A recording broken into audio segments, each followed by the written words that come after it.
Hello, wonderful people. I'm glad to come your way once again. As I promised, there'll be another video today. So today, just a follow-up video on what we discussed like 2 weeks ago, concerning Maslow's hierarchy of needs and business ideas. So that's what we're going to be talking about. So today, the last video talked about, yes, it did, talk about the Maslow hierarchy of needs and how businesses, you can develop some businesses through that. That means, and I think I went a little bit into detail about physiological needs, which basically connotes air, water, food, shelter, sleep, clothing, reproduction, and health.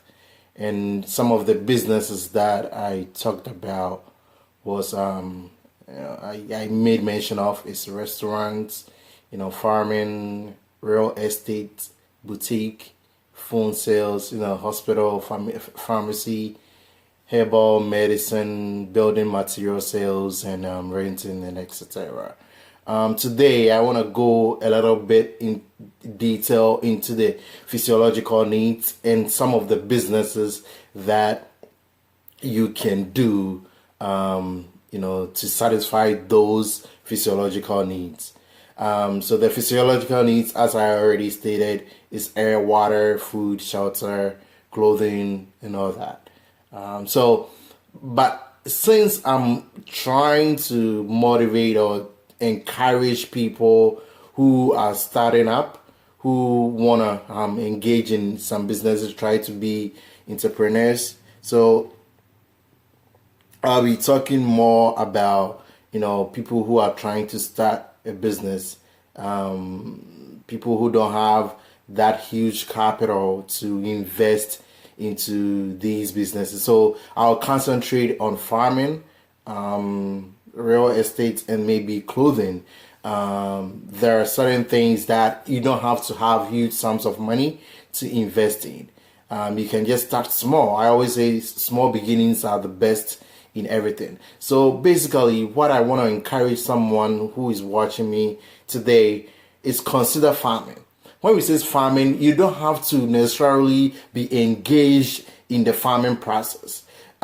People who distribute food, people who sell the foods, people who are all part of the farming industry. So you don't have to necessarily be a person who, delves into working on the farm. So what I can say for sure, or what I can say for farming, if you are starting up and you have, let's say, let me use Ghana as the case study, you have 500 Ghana cities.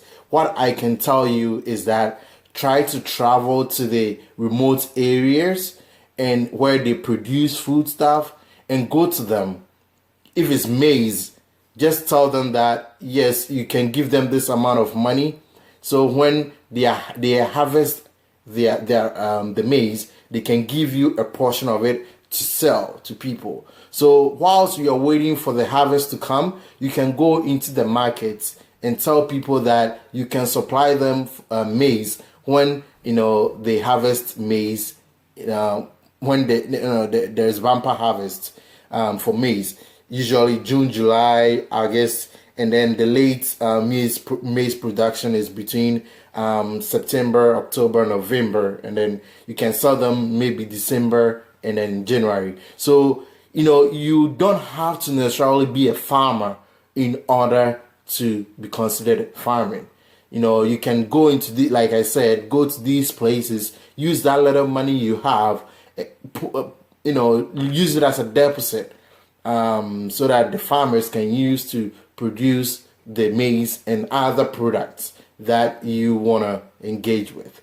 You can also tell the farmers that you can help them transport the produce into the market, and then any profit they make, you can get some from it. So the farmers don't have to necessarily be thinking about how they have to get their produce into the market. You will be the mediator. You can be the middle person that would help transport the food from that source and then to the marketplace where they can sell it. So you can negotiate with someone, okay, I have this amount of money and I want to help this person transport the food to the market. So, depending on the amount you spend, you can go with to terms with the farmers and say that this is the amount that you can pay me after you make this money. So they can also be rest assured that they don't have to worry about, bringing their food back into the market to sell before they can make their money. You can be the middle person to help coordinate all these things. So whilst you are thinking about farming, you can think about all these areas. If you have something they call abuboya, you can be the person to transport the food from the foodstuffs from the farm, or even from that area to a different area to sell that product. Moving on, I don't want to waste so much time on this video. And moving on, I can also encourage people, if you want to go into clothing stuff, when you go to the first lines where they sell false bills, they have the first card, they have the second card or something. So when you go and then you don't have, you get even the list, what you can do is to bring those stuff that you get and then you sell it to people. If they are large and it cannot be sold, go to a tailor and then work with the person. I have this amount of money, 500 Ghana cedis. I've been able to get goods for 300 cedis.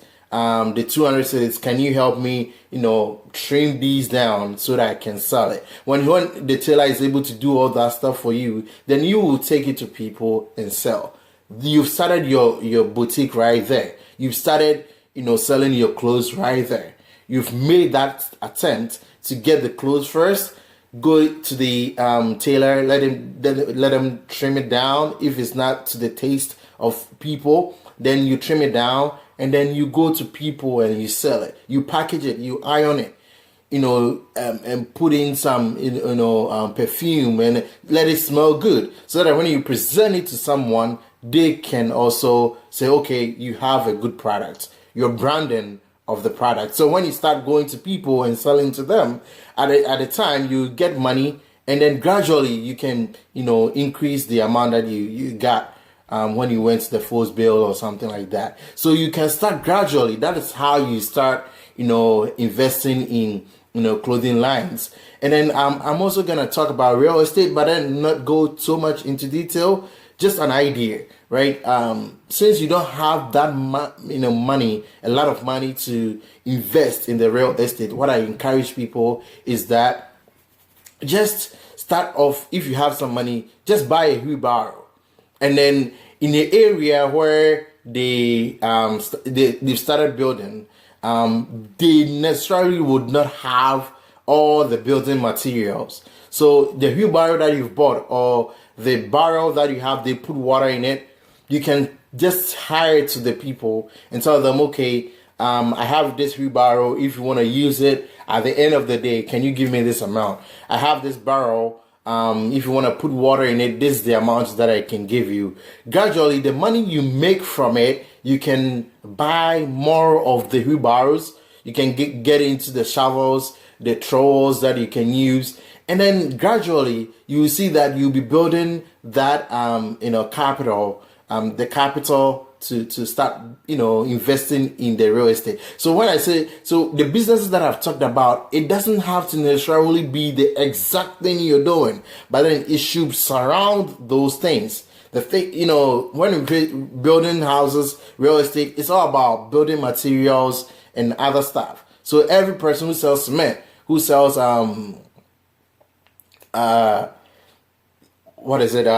trowels, shovels, they are all contributing to the real estate industry. So you have to think like that. You can, start gradually. Like I said, you don't have to invest so much in those things, but then you have to put in effort, because you are starting up, you would, it's going to be really challenging, but then these ideas can help you think differently around farming, clothing, and then real estate. That is where you start from. It will get to a point that you buy your own plot of land, and then you can build something, rent it out to someone.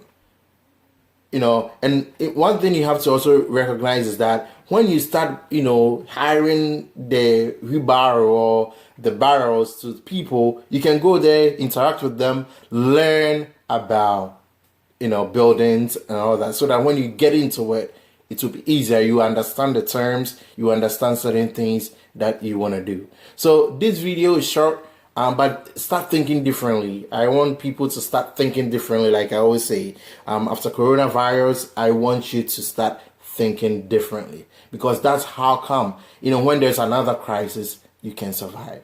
All right. So this is the short video. Just watch it, share it, and then let other people also know about what they can do, when it comes to physiological needs and how they can come up with businesses. All right. Thank you. And I'll talk to you once again. All right. Bye.